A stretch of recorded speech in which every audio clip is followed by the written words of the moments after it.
Jangan lupa subscribe YouTube channel Metro TV News dan jangan lupa nyalakan notifikasinya.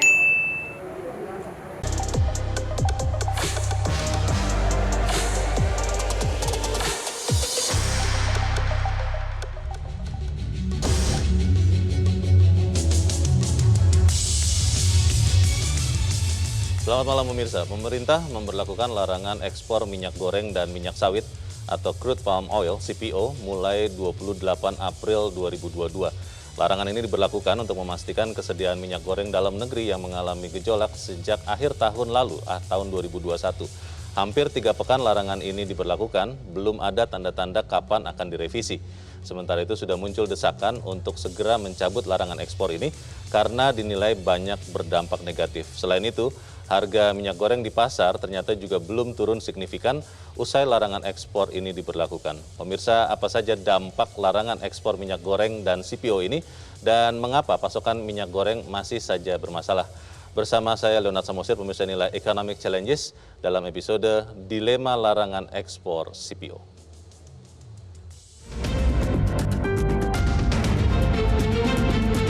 Pemerintah melarang ekspor bahan baku minyak goreng mulai Kamis 28 April 2022 sampai batas waktu yang akan ditentukan.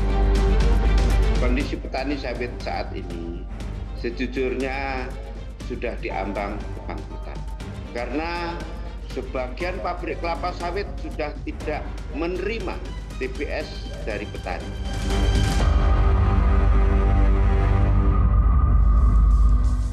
Dan pemirsa, bersama saya di Grand Studio Metro TV malam ini telah hadir 4 orang narasumber. Yang pertama adalah anggota Komisi 6 DPR RI, Andre Rosiadi. Mas Andre, selamat malam. Selamat malam, Mas Leonard.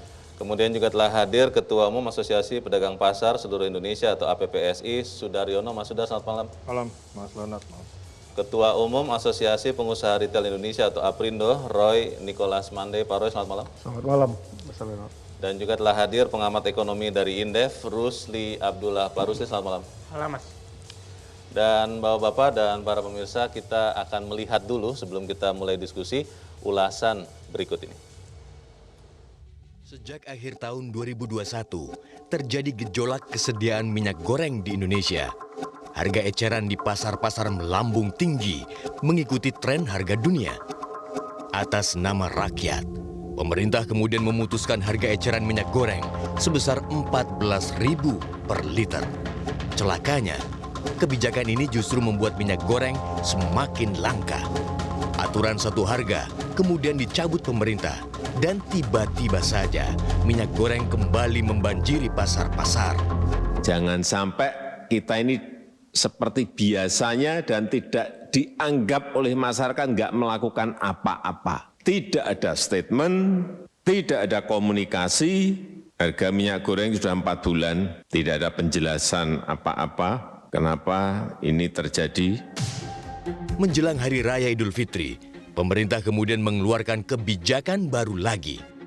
Ekspor minyak goreng dan CPO dilarang sejak tanggal 28 April 2022. Bagi pemerintah, kebutuhan pokok masyarakat adalah yang utama. Sebagai negara produsen minyak sawit terbesar di dunia, ironis, kebijakan larangan ekspor minyak goreng dan CPO langsung berdampak. Salah satunya, harga panen sawit milik petani merosot. Indonesia juga terancam kehilangan devisa. Belum lagi, pangsa pasar Indonesia yang direbut negara produsen CPO lain.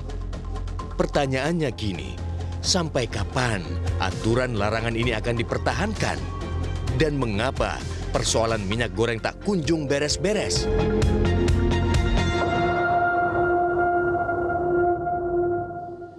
Kalau kita ingat awal tahun, pemerintah sempat melarang ekspor batu bara karena waktu itu PLN kekurangan pasokan dan akhirnya terpenuhi ketika larangan ekspor itu diberlakukan.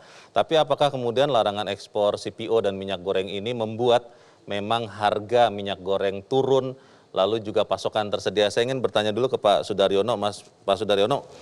Mas Sudaryono, kalau kita lihat setelah larangan ekspor, apakah kemudian harga minyak goreng, karena Anda di APPSI minyak goreng curah ya, itu yang difokuskan, itu sudah turun atau seperti apa?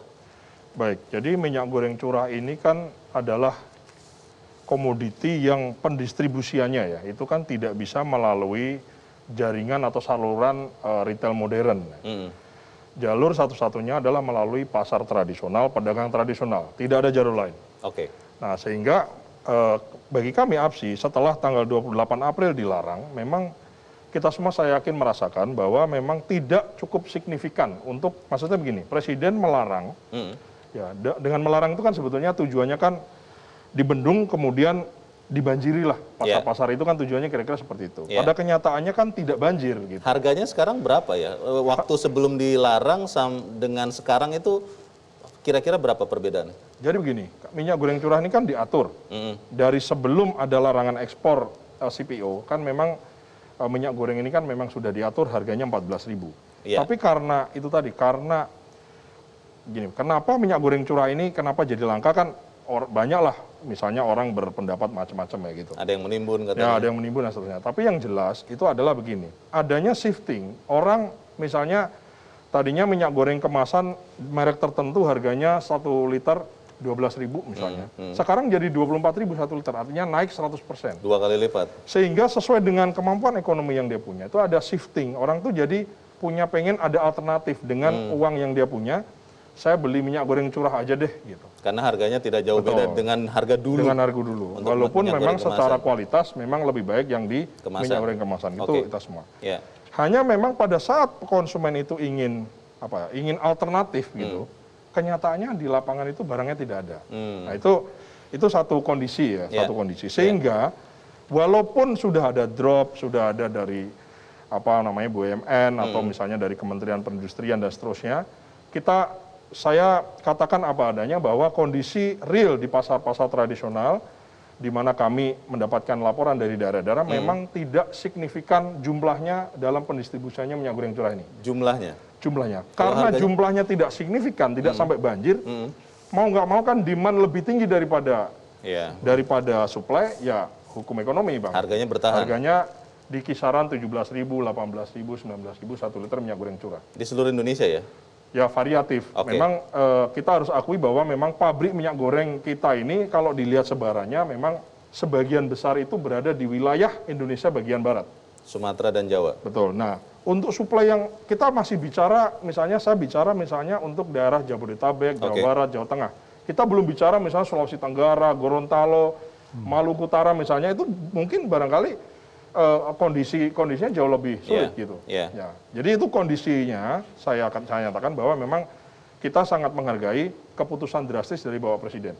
Tujuannya sudah benar, maksudnya itu tak tutup drastis dengan harapan produksi tetap sama, kemudian dibanjirilah ke dalam pasar domestik.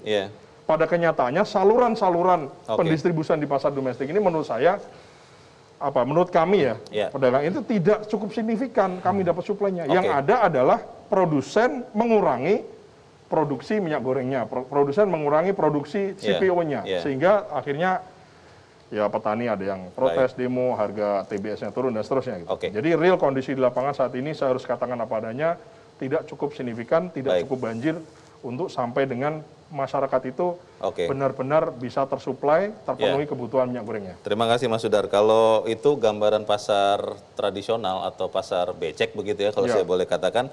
Bagaimana di pasar modern Pak Roy? Apakah harga minyak goreng kemasan itu juga sama, tidak banyak berubah? Atau memang ada penurunan setelah larangan ekspor? Ya, justru yang kami alami nggak jauh berbeda dengan apa yang terjadi di saudara-saudara di pasar tradisional. Jadi yang kita alami justru dengan adanya penahanan ekspor ini, harga itu nggak berpaut jauh ya. Sebelum pelarangan harga katakanlah 48.900 misalnya satu brand. Sekarang harganya itu untuk 2 liter ya? Per 2 liter. Karena memang di retail rata-rata 2 liter, hampir 80%. Kemudian sekarang harganya masih 48.700, cuma turun 5%, nggak sampai 5% bahkan. Tetapi kan sebenarnya kenyataannya yang diharapkan masyarakat justru harga yang semakin turun. Itu harga yang tidak berubah itu barang baru atau barang yang memang stok sebelum larangan ekspor itu sudah ada? Nah, barang itu sekarang relatif karena contohnya saja, pada saat waktu HET dicabut kan tiba-tiba banjir tuh. Betul. Datang barang. Karena memang sebelum HET dicabut misalnya ini, itu pengiriman barang itu service levelnya hanya 20-25%. Oke. Nah begitu dicabut HET, nggak sampai beberapa hari, hanya 1 kali 24 jam, jadi 100%. 100%. Jadi barangnya sebetulnya ada, tidak jauh-jauh. Cuman tidak didistribusikan. Oke. Nah itu yang terjadi. Nah sekarang tadi gambaran bahwa memang supply juga belum lancar, itu juga yang terjadi sekarang. Jadi harga ini ada beberapa distributor produsen yang memang menurunkan, beberapa saja, tapi yang nggak menurunkan juga banyak juga. Jadi yang nggak ada perubahan lah. Yang memproduksi minyak gorengnya itu Pak Roy, kan pasti ada komunikasi dengan Pak Roy dan kawan-kawan. Betul. Itu sampai akhir tahun bisa turun tidak? Kita nggak yakin karena kondisi ini kan kita tahu sekarang sudah dilarang ekspor. Berarti kan mestinya produksi ke minyak gorengnya makin besar. Betul. Mestinya kan seperti itu. Jadi kalau harga tidak terkoreksi ini malah akan bertahan terus seperti ini. Oke. Terima kasih Pak Roy. Mas Andre, kan tujuannya baik ya, melarang ekspor itu supaya tadi banjir barang, akhirnya kalau suplainya meningkat, harga turun. Tapi kan ternyata tidak seperti itu yang terjadi baik di pasar tradisional maupun modern. Bagaimana melihatnya Mas Andre? Ya, memang kan awalnya pemerintah mengeluarkan larangan sementara ekspor CPO dan turunannya itu dengan mengeluarkan Permendak nomor 22 tahun 2022 adalah dalam rangka memastikan minyak goreng curah dengan harga HET 14.000 itu banjir di lapangan. Banyak barangnya, ya. Pak Sudaryono bisa menikmati, pedagang pasar menjual itu. Kan rencana awalnya seperti itu. Ya, rencana awalnya seperti itu. Nah, waktu ditanya sebelum pelaksanaan itu kan kita diskusi. Di berbagai televisi swasta termasuk di Metro kita diskusi. Bahwa harapannya ini bisa banjir. Nah, kalau sudah bisa banjir ya dalam waktu dekat pemerintah akan cabut kan gitu. Makanya di Permendak itu pasal disebutkan bisa dievaluasi sewaktu-waktu. Dalam rapat dengan Kemenko Perekonomian kan itu bunyi. Tapi memang faktanya, tadi beliau-beliau sudah menyampaikan bahwa rata-rata harga minyak goreng curah nasional itu masih 17.000. Jadi memang waktu sebelum Permendak larangan ekspor sementara ini dikeluarkan, waktu itu masih pakai Permen Peri nomor 8 tahun 2022 dan juga Permendak 11, harga minyak goreng curah itu memang 20.000, 21, 19, paling murah 18. Nah, memang sekarang setelah ada Permendak nomor 22, harga memang mulai menurun. Tapi ya stabil di 17.000. Belum bisa mendekati harga 14.000 HET. Jadi memang sekali lagi ya kebijakan ini dari awal saya bilang, kalau pemerintah tidak tegas, kebijakan ini bisa jadi macan kertas. Ya ada Permendak 6 tahun 2022, Permendak 11 tahun 2022, Permen Peri nomor 8 tahun 2022, sampai Permendak 22. Kalau pemerintah tidak tegas, tidak punya nyali sama oligarki, ya apapun peraturannya, kita pasti kalah. Pertanyaannya adalah apakah memang aturan atau larangan ekspor ini memang tidak efektif, atau masih butuh waktu lebih lama lagi? Nanti di bagian berikut saya ingin bertanya ke Pak Rusli, apakah intervensi pemerintah ini bisa efektif atau apa yang harus dilakukan? Tapi kita harus jeda dahulu dan pemirsa tetap bersama kami, Economic Challenges segera kembali.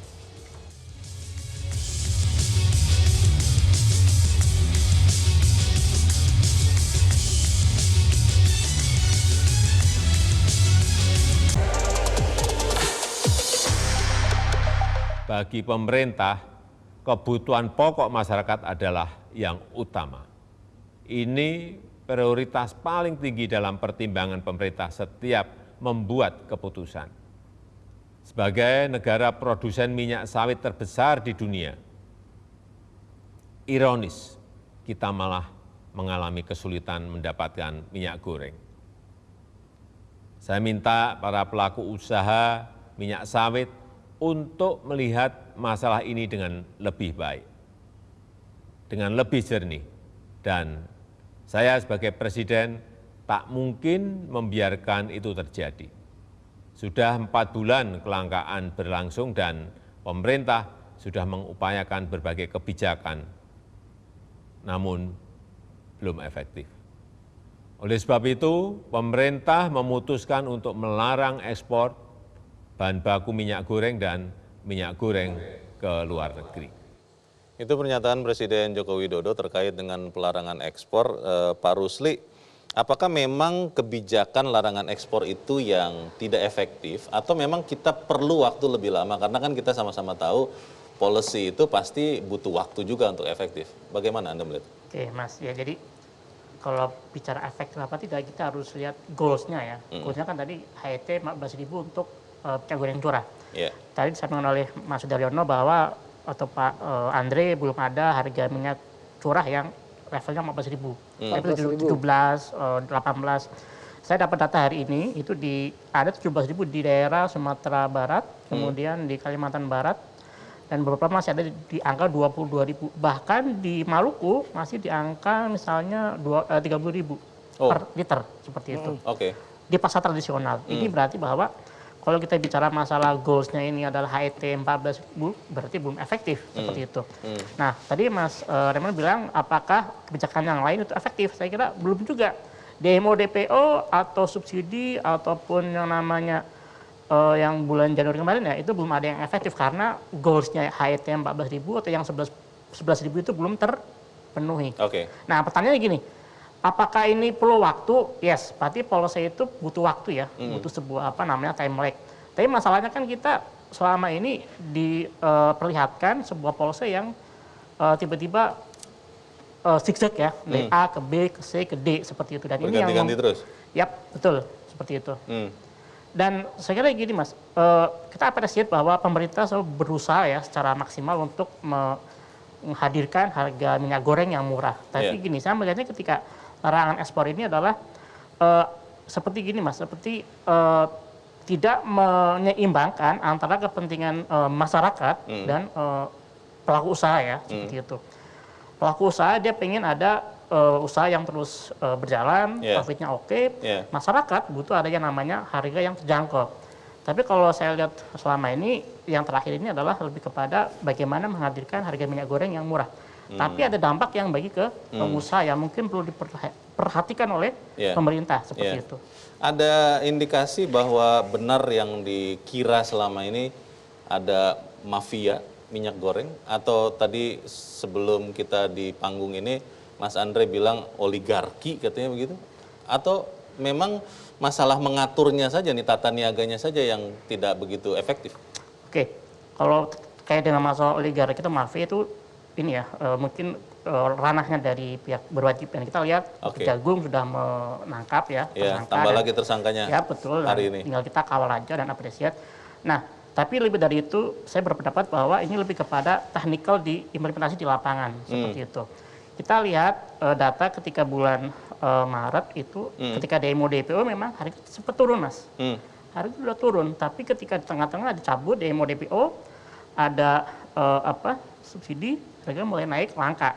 Dan ini saya kira itu dua hal. Pertama adalah waktu, yang kedua adalah technical di lapangan, eksekusi kebijakannya, seperti itu.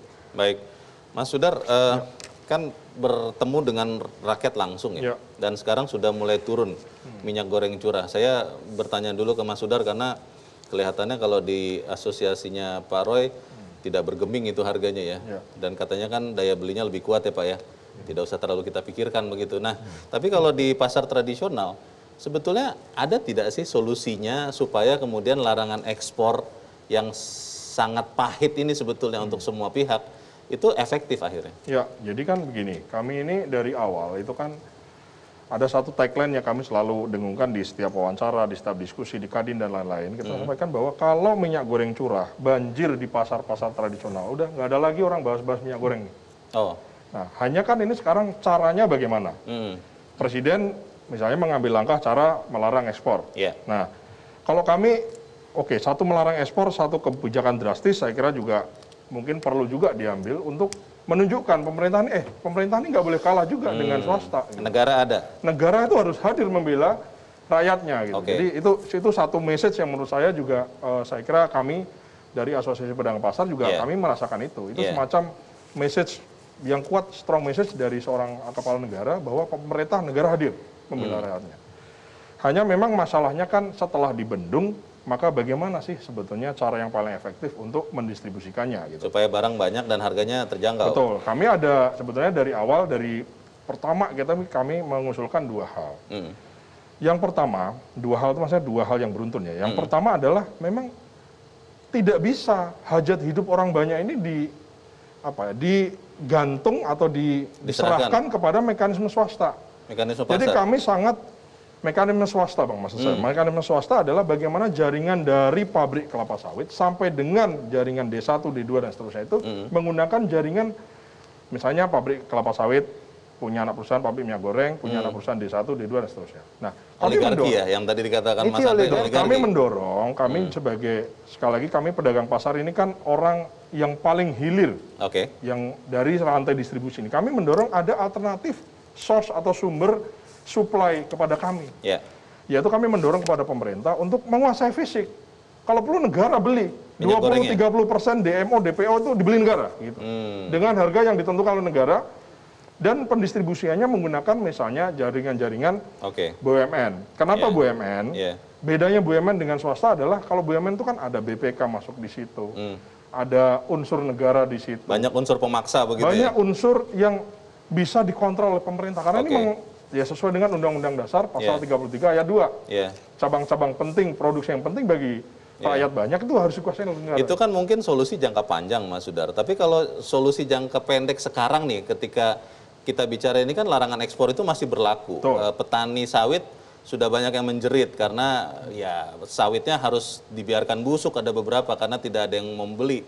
Jangka pendek apa dong solusinya? Jangka pendek adalah usulan saya yang kedua. Usulan kami dari APSI yang kedua adalah pasar tradisional ini kan sudah ada sejak dulu. Sebelum Indonesia merdeka itu pasarnya sudah ada.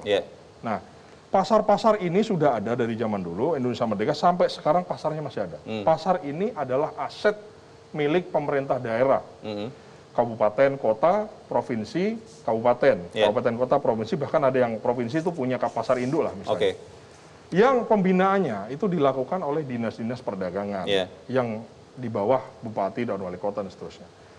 Maksud saya, kalau mau cepat, minyak goreng curah kuasai oleh negara melalui BUMN misalnya, udah kirim aja langsung ke pasar-pasar, pasti terserap. Karena kami ada pengalaman, selama periode ini, periode aturan yang berubah-berubah ini, kami sudah secara konsisten, kami tidak ngeluh, tapi kami ngejar kepada BUMN, khususnya RNI dan PPI, kita mendapatkan suplai, walaupun saya harus akui jumlahnya tidak terlalu signifikan, tapi itu menjadi bukti bahwa barang itu datang itu sudah lunas barangnya. Jadi cash before delivery, CBD. Pada saat barang datang, pedagang pasar itu sudah ngantri dengan jerigen-jerigen 1 hari habis. Kalau itu bisa dilakukan berjangka, misalnya Senin ketemu Rebo ketemu Sabtu misalnya. Nah, sesuai dengan kebutuhan di pasar masing-masing, ada 16.000 di seluruh Indonesia, saya kira usaha jangka pendeknya bisa dilakukan. Karena apa? Karena Kementerian Perdagangan mengatur atau Kementerian Perindustrian mengatur di tingkat pusat produsen-produsennya. Di tingkat daerah, kabupaten, kota, provinsi, dengan dinas-dinas itu tinggal diseragamkan aja, dikumpulin aja pedagang-pedagang pasarnya. Menurut saya itu sesuatu hal yang saya juga nggak ngerti kenapa itu tidak dilakukan. Begitu. Saya berharap ini ada, tadi kami dapat info bahwa Kementerian Perdagangan kan meluncurkan program baru yang katanya sekarang udah sekian 1.000 atau 2.000, yang targetnya 10.000. 10.000 itu kalau bisa pasar tradisional, selesai nih. Baik, gitu. Terima kasih Mas Sudar. Mas Andre, secara teori kan tadi yang disampaikan Mas Sudar masuk akal. Tapi bisa nggak? Itu doable tidak? Ya, jadi kan distribusi ini waktu pemerintah mencabut Permendak nomor 6 tahun 2022, DMO dan DPO, dipakailah ilmu baru. Waktu itu Permendak nomor 11 dan Permenperi nomor 8 tahun 2022. Di mana minyak goreng curah itu produksinya diawasi oleh Kementerian Perindustrian, lalu distribusinya itu melalui D1 dan D2-nya juga diawasi oleh Kementerian Perindustrian. Nah, yang namanya Simirah. Sistemnya itu ya. Sinas dan Simirah. Nah, tapi faktanya memang tidak maksimal juga.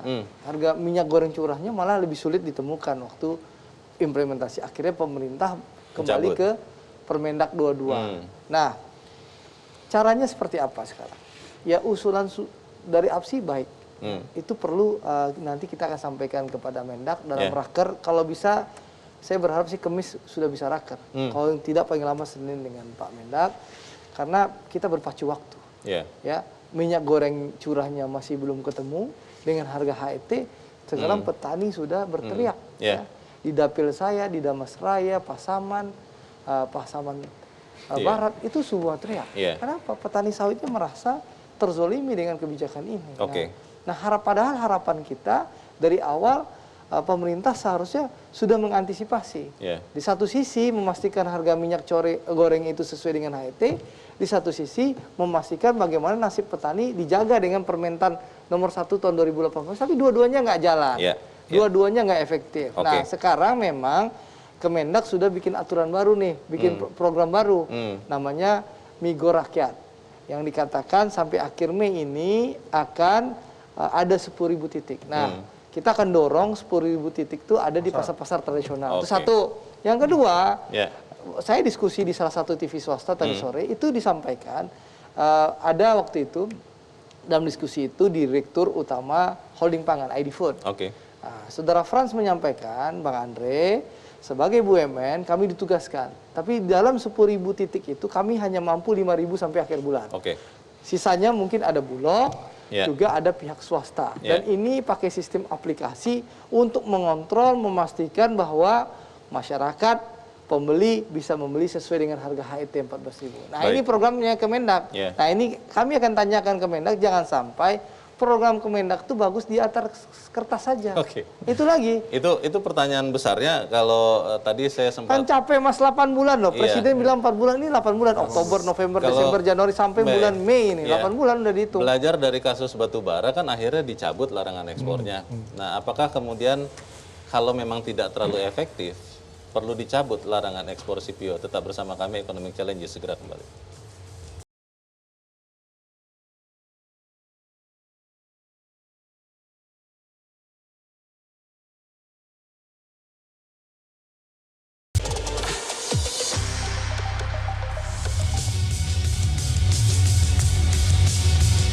Terima kasih pemirsa, Anda masih bersama kami di Economic Challenges. Saya ingin bertanya ke Pak Rusli. Pak Rusli, kan sudah ada beberapa kebijakan terkait minyak goreng ini diterapkan, dicabut, diterapkan, dicabut.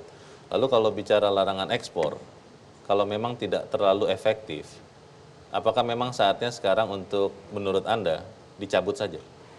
Oke, Mas.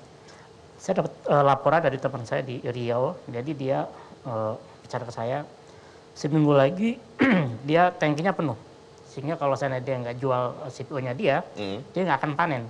Ini pengusaha sawit? Ya, betul. Jadi ketika sawit dibiarkan nggak dipanen, berarti akan ada ongkos tambahan. Itu sekitar 175.000 per hektar per hari untuk membasmi gulma dan sebagainya. Kalau seandainya nggak dicabut larangannya ataupun barang nggak dilempar ke pasar, nggak terserap, berarti kan itu akan menghantam ke para petani sawit baik PSR maupun yang pengusaha. Dan saya kira ini mungkin dalam waktu seminggu ke depan itu perlu dipertimbangkan lagi apakah larangan ini perlu dicabut sebagai bentuk dari Pak Presiden sebagai gertakan gertakan sambal untuk para quote and quote adalah pelaku yang nakal seperti itu. Dan satu lagi Mas, pemerintah sebenarnya udah punya, kalau orang Jawa bilang itu punya gaman, punya aji-aji untuk melakukan kebijakan subsidi minyak goreng. Apa itu? Jangan PMK 23, yang itu adalah menaikkan tarif levy untuk pungutan ekspor CPO. Kalau kita lihat di PMK 23 itu, kalau harga di atas 1.500, 375 US dollar ton. Per ton. Sekarang harganya 1.700. Berarti kan harusnya pemerintah dapat duit itu dan masuk ke dana sawit dan itu bisa dilakukan ke subsidi seperti itu. Subsidi ke minyak goreng curah dan nanti yang mendistribusikannya ke pasar pasar tradisional seperti itu. Baik, Pak Roy, kalau teman-teman di Aprindo melihat efektivitas larangan ekspor ini kan memang akhirnya kelihatannya lebih efektif kepada minyak goreng curah. Minyak goreng kemasannya masih tetap bertahan. Anda melihat larangan ekspor ini apakah memang sebaiknya dicabut saja atau dipertahankan tapi memang harus ada langkah-langkah turunannya yang dilakukan oleh sekian kementerian? Ya, jadi kalaupun kita bicara mengenai dicabut atau tidak, saya pikir mungkin lebih tepat lagi kita membagi poinnya mau lakukan apa. Yang darurat sekarang, apa yang perlu didiskresikan dan apa yang normatif. Normatif, apakah itu ada audit supply chain, kemudian juga ada sinkronisasi, dirigenisasinya diatur lagi dan lain sebagainya, itu normatif, butuh waktu. Tapi yang diskresi contohnya saja, ini sumbang saran saja. Untuk HET yang 14.000 itu kan teman-teman di pasar itu kan dari D1, D2 itu nggak bisa langsung. Karena memang ada sinasnya itu ya. Nah sinas itu kan memang ada subsidi di situ dan itu harus ada NPWP atau PKP-nya. Sementara saudara-saudara kita tentu mungkin nggak semua punya itu. Artinya distribusi nggak bisa langsung. Harus lewat penugasan yang sekarang dilakukan oleh BUMN. BUMN Pangan, RNI, ID Food, dan lain sebagainya. Nah, ini sejauh mana itu bisa didiskresikan, tapi diawasi. Artinya apa? Jangan sampai justru harus lewat lagi tetap D2 atau D3 yang jumlahnya ribuan. Yang tentunya kita tahu bahwa memang ya mereka juga sebagai penampungnya kan, baru nanti mereka salurkan. Nah, ini kan mestinya bisa. Ya, jadi kembali lagi kayak penanganan COVID kita. Dalam masa kedaruratan kan itu di regen, ada yang konduktor. Ada yang konduktor ini melakukan diskresi-diskresi. Nah, kalau nggak dilakukan itu, mau lakukan yang normatif, uji coba, ya hasilnya juga seperti uji coba juga. Jadi setuju tidak Pak Roy kalau larangan ekspor itu dicabut? Ya, saya pikir kalau kondisi ini kan karena memang pertimbangan tadi petani sekarang harganya cuma tinggal 70 sen, kemudian udah ada kerugian sampai 1,7 T, tadi pagi juga demo, itu kita harus pikirkan mereka. Ya mungkin jadi, begini, boleh saya dikaji aja lagi, kalau memang nggak bisa diteruskan, jadi cabut. Yang penting operasionalnya diperbarui. Pak Andre, mau mengatakan apa? Jadi gini, Mas Donald. Jadi ini sebenarnya kan sederhana. Tujuannya larangan ekspor sementara ini untuk banjir pasar. Betul. Tapi yang ternyata apa? Pabrik-pabrik kelapa sawit dan oligarki kan tahan diri. Apa yang harus dilakukan pemerintah? Pemerintah harus begini, gitu loh. Panggil, suruh produksi, beli TBS, produksi massal. Banjirin itu. Cara banjirin nanti diawasi. Pemerintah yang beli dengan uang BPD PKS itu kan kita dengar pernyataan-pernyataan dari teman-teman petani sawit, mereka ikhlas kok uang BPD PKS itu untuk pakai itu. Yang penting TBS-nya bisa jalan, sawitnya bisa terjual. Sawitnya bisa terjual. Nah, pemerintah panggil oligarki itu. Gunakan kekuasaan pemerintah, undang-undang dasar dan segalanya. Ya, panggil, suruh mereka beli TBS, produksi, banjirin pasar, lalu distribusi diawasi dengan BUMN. Kalau perlu TNI Polri ngawasin, ya, di lapangan untuk memastikan distribusi ini sampai ke pasar-pasar rakyat dan akhirnya bisa dinikmati masyarakat. Nah, kalau sudah banjir, ya cukup 1 minggu dicabut larangan ekspor itu. Sederhana. Tapi sekali lagi, ini soal nyali. Sekali lagi soal eksekusi. Nah, Presiden Jokowi sebenarnya sudah bernyali, sudah jelas memberikan sinyal. Tapi mohon maaf, di rantai di bawahnya nggak jalan.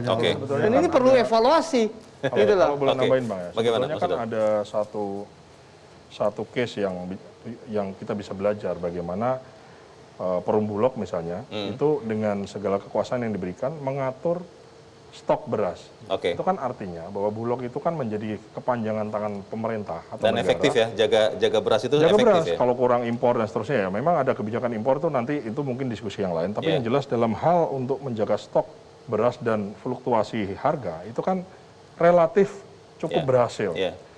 Nah, dengan adanya kasus minyak goreng ini kan juga jadi semacam, jadi harus menjadi evaluasi bersama bahwa minyak goreng, gula pasir itu kan kebutuhan sembako, yang kebutuhan dasar rakyat yang tidak bisa diproduksi oleh rumahan, oleh industri. Orang tuh nggak bisa, harus pabrikan gitu. Nah, jadi kalau menurut saya, kenapa, kan ada Badan Pangan Nasional, ada BUMN ini dan itu, kenapa susahnya sih gitu. Dana juga ada, entah dana dari dana sawit, entah dari manapun. Udah kita contoh aja Bulog yang dilakukan di Bulog seperti apa. Kuasai 30%, 40% dari minyak goreng. Nanti kalau minyak goreng berhasil, kita kuasai juga gula supaya nggak ada fluktuasi. Tadi Mas Andre sempat kalau mengatakan, nggak begitu kita negara kalah terus dengan swasta. Mas Andre tadi sempat mengatakan ya paling 1 minggu bisa akan selesai. Ya kurang lebih ya. Ini kalau pemerintahnya panggilin semua ya. Memanggil supaya tetap berproduksi. Kalau menurut Anda dari pedagang pasar. Tapi mohon maaf ya Mas. Sebentar dulu Mas Andri. Kalau menurut Anda pedagang pasar 1 minggu itu cukup untuk kemudian larangan ekspor ini dicabut? Jadi gini, kalau kami ini kan sebetulnya intinya kami di hilir ya. Saya sepakat dengan apa yang dikatakan oleh Bang Andre bahwa ini adalah tindakan drastis Presiden. Langkah berani Presiden. Hanya memang kelihatannya tidak disupport oleh sistem. Follow up-nya tidak bagaimana keputusan keinginan besar, niat baik yang besar dari presiden ini untuk udah gue larang aja deh dengan harapan banjir, tapi kenyataannya nggak banjir. Berarti kan kemauan presiden ini tidak bisa diterjemahkan menurut kami tidak bisa diterjemahkan dengan baik oleh pembantu-pembantu beliau. Ya dengan banyak cara lah. Saya kira kita diskusi di sini sudah ngasih saran macam-macam ya. Ada yang tadi misalnya saya menyarankan kita contoh Bulog saja misalnya. Kita. Ya, itu kita jadi maksud saya Pak Presiden sudah memberi contoh, berani membela kepentingan rakyat besar, itu berani mengambil keputusan yang drastis, tapi sekali lagi sistemnya tidak disupport sehingga berkepanjangan gitu. Jadi larangan ekspor tetap diberlakukan sampai efektif. Kalau atau menurut saya sebaiknya dicabut saja kalau menurut Anda? Kalau menurut saya begini, menurut kami itu ini kan juga wibawa presiden. Presiden ini sudah berani loh. Betul Bang Andre? Presiden sudah berani bikin keputusan yang besar gitu ya. Nah sekali lagi kalau presiden kemudian disarankan sana sini terus nanti dicabut lagi, kemana? Wibawa presiden kemana? Jadi intinya yang disampaikan Mas Sudaryono itu negara kalah dari oligarki. Itu kesimpulan yang disampaikan beliau. Nah, kita tentu tidak ingin negara kalah dari oligarki. Sekarang apa sih yang dibutuhkan pemerintah? Dukungan politik. Kita berikan dukungan politik agar bisa dipastikan minyak goreng curah ini bisa terwujud dengan HET, dan juga petani juga harus diselamatkan. Ini kita berpacu dengan waktu sekarang. Masalahnya karena buah sawit itu tetap hidup dan bisa busuk kalau dibiarkan berlama-lama, maka ini adalah langkah yang harus diambil cepat. Apa langkah itu kita bahas selepas jeda. Pemirsa tetap bersama kami. Economic Challenge segera kembali.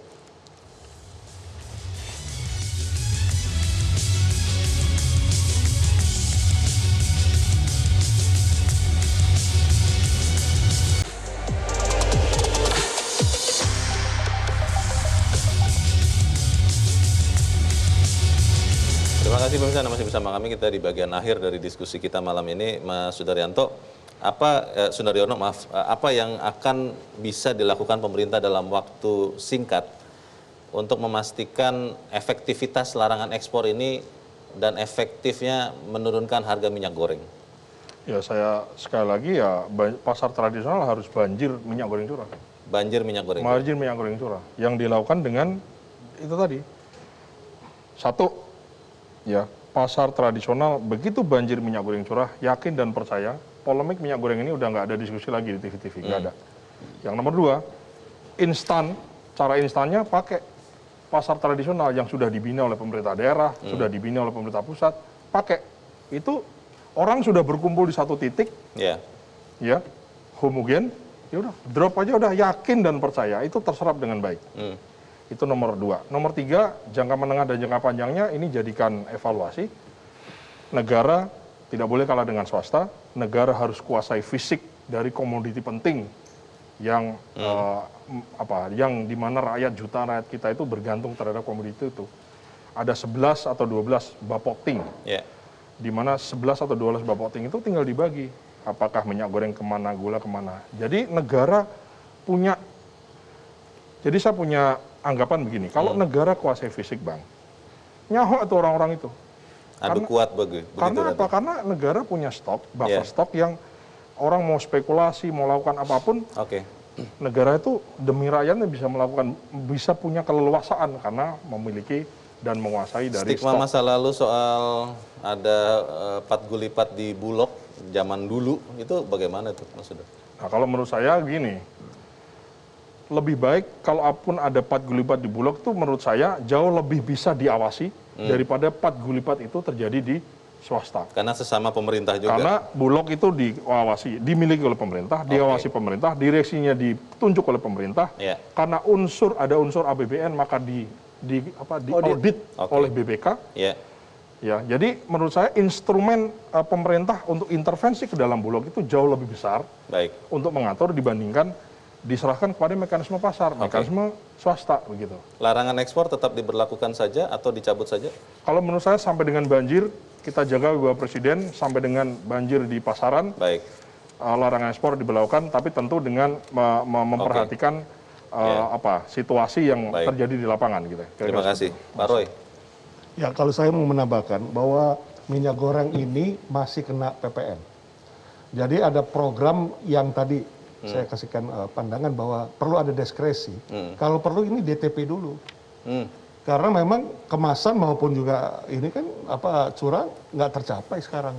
Harapan dari masyarakat. DTP itu maksudnya ditanggung pemerintah. Iya. Ada uangnya? Ya, prinsip dasarnya bagaimana caranya, tetapi tidak dikenakan dulu PPN yang 11%. Karena minyak goreng termasuk yang harus dikenakan. Kenaikan PPN itu ya? Dan itu berdampak kepada harga, pasti seperti itu. Selain hal-hal yang mau diperbaiki, mengurai kekusutan distribusi, ya bagaimana supaya ada diskresi dan lain sebagainya, itu bagian yang berkelanjutan. Jadi larangan ekspor ini tetap dipertahankan atau sebaiknya dicabut saja? Ya, prinsip dasarnya adalah sampai mendapat harga yang keterjangkauan atau harga yang tercapai, baru itu perlu terus dilanjutkan. Terima kasih Pak Roy. Pak Rusli, apa Pak sarannya Pak untuk kita semua? Pada prinsipnya gini Mas, jadi bagaimana kepentingan masyarakat, pengusaha, dan pemerintah itu seimbang ya. Yang berikutnya adalah tadi melihat ini sudah berjalan 3 minggu, tapi di sisi konsumen harga belum turun, kemudian di sisi produsen itu 1 minggu lagi, 2 minggu lagi mereka akan kena dampaknya seperti itu. Dan ini saya kira pemerintah harus segera mencari sebuah titik tengah. Pertama, memang 3 minggu ini banjiri pasar. Kedua adalah segera mungkin mengevaluasi larangan ekspor ini dengan kebijakan, kalau saya berpendapat adalah dengan subsidi dari pemerintah dana sawit. Pemerintah sudah punya PMK, dana sawit bisa bertambah, CPO lagi tinggi harganya, sehingga duit itu bisa dibagikan ke masyarakat melalui subsidi minyak goreng curah. Seperti itu ya sarannya ya. Baik, Mas Andre, banyak sekali yang sudah dilakukan pemerintah, termasuk terakhir, langkah terakhir kelihatannya kartu truf ya, melarang ekspor CPO, tapi belum efektif juga. Kita sudah berdiskusi banyak hal yang Anda bisa lakukan sebagai wakil rakyat yang merupakan counterpart dari Kementerian Perdagangan dalam hal ini, apa Mas Andre? Ya, yang bisa saya lakukan besok saya rapat internal Komisi 6 jam 3 sore. Saya akan pastikan dalam sesegera mungkin memanggil Menteri Perdagangan dalam rapat kerja. Mudah-mudahan bisa Kamis atau paling selamat-lamanya Senin minggu depan. Itu satu yang Lalu apa yang akan kita sampaikan dalam rapat itu? Ya, kita ingin meminta kepastian dari pemerintah. Butuh berapa lama lagi untuk bisa membanjiri pasar tradisional? Soal minyak goreng curah. Instrumen apa lagi yang masih kurang dari pemerintah untuk mengontrol ini? Yang harus mengerjakan itu siapa leadernya? Kementerian Perdagangan, Kementerian Koordinator Perekonomian, Kementerian Perindustrian, atau yang mana? Ini kan soal kerja kolektif kabinet Pak Jokowi. Pemerintah lah intinya. Nah, kita yang melitnya Mas, maksudnya yang menjadi leadernya. Kalau sesuai Undang-Undang Nomor 7 Tahun 2014, distribusi itu kewenangan Kementerian Perdagangan. Jadi bukan seharusnya, mohon maaf ya, Permenperi Nomor 8 Tahun 2022 itu kan mengatur minyak goreng curah itu produksinya dan distribusi D1 dan D2-nya diawasi oleh Kemenperin. Sebenarnya kan harusnya Kementerian Perdagangan. Nah, sekarang sudahlah, kita tidak usah saling menyalahkan. Bagaimana kita gotong royong ini bisa selesai dengan segera. Sederhana sebenarnya. Pemerintah harus menggunakan kewenangannya. Ya, minta seluruh pengusaha-pengusaha kelapa sawit itu, perusahaan minyak goreng memproduksi, beli TBS rakyat dengan harga yang ditetapkan sesuai dengan Permentan Nomor 1 Tahun 2018, ya, beli TBS-nya, diproduksi minyak goreng, lalu hasil produksi minyak goreng curah itu diawasi, dan mungkin BUMN Bulog, BUMN Industri Holding Pangan, BUMN Holding Pangan yang bisa mendistribusikan, diawasi oleh TNI Polri, sehingga sampailah ke teman-teman APSI. Nah, setelah ini setelah ini membanjir, dicabut, kembalilah kita ke DMO DPO itu. Ya, disiapkan kuotanya berapa, nanti siapa yang beli, distribusinya kita tentukan, dan naikkan pajak ekspornya. Gitu, sehingga pemerintah juga punya uang untuk mensubsidinya. Nah, itu sebenarnya teorinya sederhana. Jadi tapi ekspor, tinggal bagaimana implementasinya, eksekusinya. Nah, itu kewenangan pemerintah, bukan kewenangan DPR. Larangan ekspor ini berarti dibiarkan dulu karena harus langkah-langkah lanjutan. Ya, ini berpacu waktu, Mas. Menurut saya kita berpacu sampai akhir bulan. Ya, karena bagaimanapun apapun keputusan pemerintah mau memperpanjang, mempercepat ya. Selain pemerintah memastikan harga minyak goreng, pemerintah harus memperhatikan nasib 16 juta petani sawit. Baik. Itu harus kita pikirkan. Baik. Bukan sesuatu yang mudah, tetapi kita percaya apa yang kita bicarakan malam ini bisa menyumbangkan untuk kebaikan. Nah, mudah-mudahan didengar sama pemerintah yang nonton ini. Pasti didengar. Berterima kasih saya kepada Pak Sudaryono, Pak Roy Mande, Mas Andre Rosiadi, dan Pak Rusli Abdullah. Pemirsa, sekitar 5 bulan lamanya persoalan minyak goreng ini tidak kunjung selesai di negara kita. Beragam kebijakan sudah bergonta-ganti, tapi persoalan ini juga tidak beres-beres. Larangan ekspor minyak goreng dan CPO tentu hanya kebijakan sesaat. Kita perlu kebijakan permanen selanjutnya agar persoalan ini tidak terjadi lagi di negeri penghasil sawit nomor 1 di dunia. Saya Leonard Samosir berterima kasih bersama seluruh yang bertugas untuk perhatian Anda. Selamat malam, sampai jumpa.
Metro TV